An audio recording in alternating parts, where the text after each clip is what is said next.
Hello po, ako po si Chimi Handa. Isa po akong teacher by profession. At dahil maliit ang sahod, ako po ay nag-abroad sa Norway and Sweden. I dropped my pride dahil gusto ko makatulong sa family. Tiniis ko po yung lungkot. Ako po ay na-homesick, umiyak, at umuwi ng Pilipinas nang walang ipon.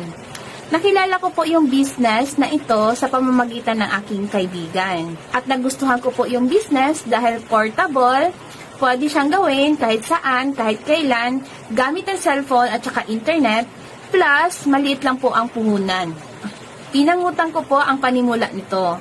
So 12 years na po na ginagawa ko itong business at ito po ay nakatulong sa aking pamilya.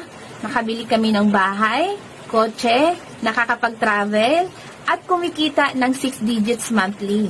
Gaya nila Miss Razel, Sir Alan, Miss Riza. So kami po ay sumubok lang din ng negosyong ito.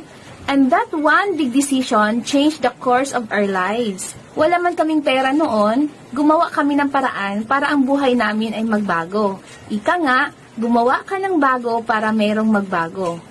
And remember, you are not forever OFW. And you are not forever young and able. So, you need to decide para maging mas maganda, mas maayos yung next 5 years mo.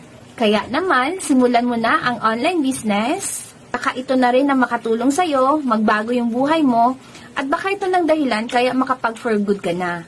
Paano nga ba simulan? Mag-message ka sa amin at i-guide ka namin.